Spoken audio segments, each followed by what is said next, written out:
involves computers. And computers are everything now. They are how we do finance, they are how we do transportation, everything including like aircraft control. It's everything including medicine. You cannot undermine basic security for computers without undermining it for everybody. It's making us all less safe. Yeah. These are things that are not addressed in the legislative proposals now. Now many people think, well, what is Senator Dianne Feinstein doing to represent the people of California on this issue? I'll tell you what she is doing. Senator Dianne Feinstein has decided to promote a bill called the FISA Improvements Act. You might think, oh, the FISA Improvements Act. Isn't that going to improve the FISA courts? No. It does not. NSA says wiretap. I retired in 2004. In 2003, I was assigned to this building. And I had really heard, before I arrived here, that there was a secret room being built for the NSA. And only one guy could get in that room. And he was the guy who had been interviewed by the NSA. And already pissed off a lot of people because he was working with equipment and those union technicians were supposed to work with. When I arrived, I was assigned by happenstance to the internet room. And we graduated for weeks. I found some documents and I found some equipment that the previous technician pointed out to me. And what I found was this, that the NSA had installed splitters, which are basically glass prisoners that split the light beam, laser light beam, that carries the internet data. And by splitting the beam, they were basically copying all the data flowing across the internet in that room. And that data went to their secret room, and then it went on to who knows where. Probably the NSA headquarters or other storage facilities. And my job was really to connect new circuits to the splitter cabinet. So I was basically, and I knew right away what I was doing. I was wiring up a Big Brother machine, which pissed me off. Yeah. Me too. I used that right here as a title of my book, Wiring Up the Big Brother machine. Yeah, yeah. And I knew right away that what they're doing was totally illegal. Because I remember in the 70s, and I remember high school constitution when you were introduced to the 10 Amendments, and the 4th Amendment said that they had to get a warrant and get probable cause to collect specific things on specific people and had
Yeah. She's been functioning as an agent of the NSA Yeah. all this time. Yeah. Trying to keep Yeah. Yeah. That's what Feinstein does. She protects the NSA from any political harassment. Yes. And she knows that they've been violating the law and the Constitution. Yes. So, it's Congress.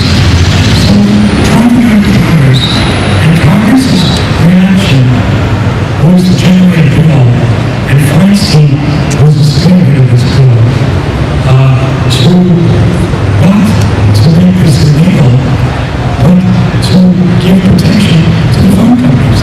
This is a bill that President Bush wanted, because Bush knew if our lawsuit went forward, it would be exposed, because the trail led to the White House. Yes.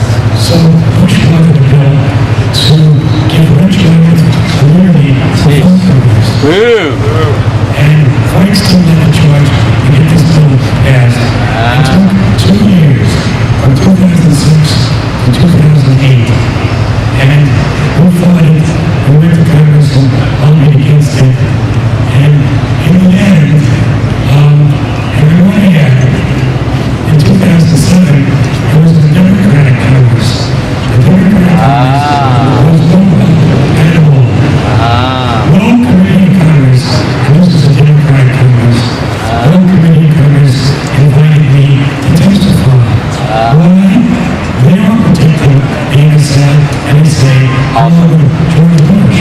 Yeah. So in 2008, finally, the bill was finally passed with the help of Barack Obama, who was then a senator, and had vowed he vowed to fight the bill, but at the last minute, he switched sides and passed the immunity bill for the NSA. Ooh, shame. So around that time, I told you, both parties have been in on this. Yeah. Both parties want to protect the NSA. They don't want to expose the NSA or stop illegal stuff. Wow. And that's what's been going on. So that quieted it down for a couple of years. Then along came a student.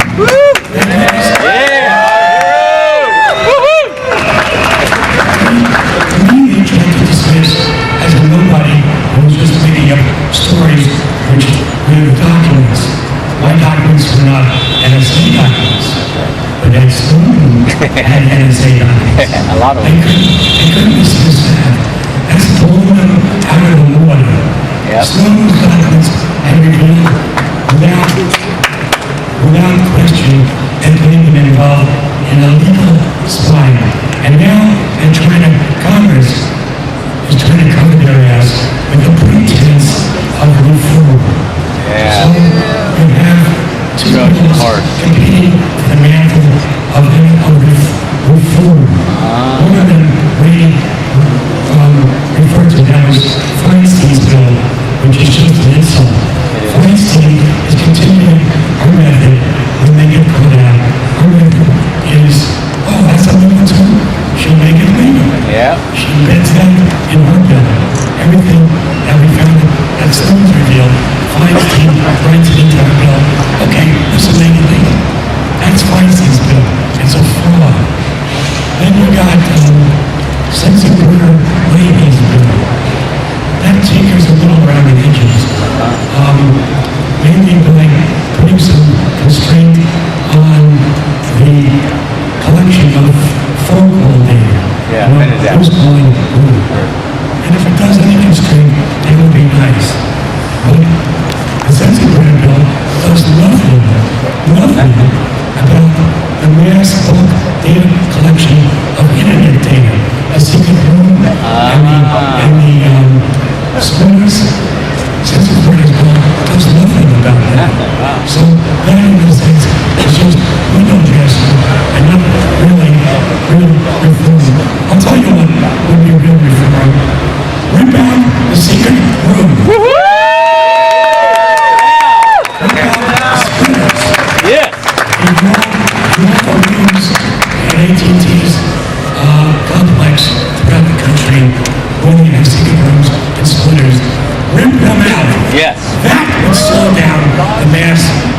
data collection because they physically wouldn't be able to do it. But Congress is not talking about that because they don't want to stop the mass phone collection. So I think that's a problem we face. The other thing that's necessary is to defend Edward Snowden. You notice Congress doesn't want to do that either. Nobody in Congress talks about giving a pardon to Snowden. Obama could give a pardon. Congress could pass retroactive immunity for Snowden, just like they did for the phone companies. Yeah, that's it. But they're not talking about that because they don't want to attack Snowden. They want him to hang. Some of them want to kill Snowden. So don't believe in Congress. So the problem we face, which I've alluded to, and I don't have an obvious solution, is that both parties are not on one side. Both parties want to defend the NSA. They're involved with a lot of war stuff, and that's the big problem we face. We need a third party. Yes. Scoop out these two parties. I'll just leave it on that note. By sifting through this so-called metadata, they may identify potential leads with respect to folks who might engage in terrorism. If these folks, if the intelligence community then actually wants to listen to a phone call, they've got to go back to a federal judge. With respect to the internet and emails, this does not apply to U.S. citizens, and it does not apply to people living in the United States. This program, by the way, is fully overseen not just by Congress, but by the FISA Court. You can't have 100% security and also then have 100% privacy and zero inconvenience. We're going to have to make some choices.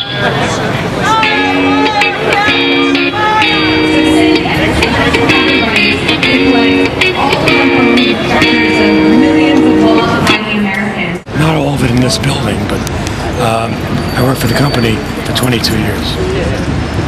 Could you just give us your thoughts about it? I mean, there's been many years have passed since you retired, since you took the action that you took, and to see where you are today with people protesting what the NSA is doing. Well, I think it's a real threat to constitutional liberty, what the NSA has been doing. It's been going on for years now, thank goodness. And Snowden has come along, and his documents can't be denied by the government. They tried to deny my documents. Now I've been vindicated that the phone companies have been involved in handing over mass data to the NSA blindly, whole millions of bytes of data, copying everything wholesale, blind scooping up of whole data, email, web browsing, everything, just blindly. Given what you know, the documents you had about something that nobody knew was taking place at the time, how do you know when it has stopped? Well, one way I would know, I would, as I said in my speech, I'd like to see the secret room ripped out along with the splitter.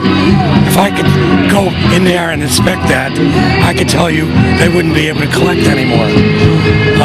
Short of that, you don't really know, because it's been proven that they lie all the time. They lie to Congress all the time. I just did that on camera just a few months ago. You might have noticed when James Clapper said no, we don't collect, and everybody knows he was lying. President Obama announced, I think last month, that he had ideas for reform of this process. What are your thoughts about those suggestions that reform is coming? Obama just presents pretty little window dressing that doesn't really stop anything. His proposals are even weaker than the bill proposed by Sensenbrenner, which might restrict the phone collection to a certain extent. But Obama's not even proposing that. Obama's just proposing window dressing. NSA says wiretap. AT&T lets them wiretap. NSA says wiretap.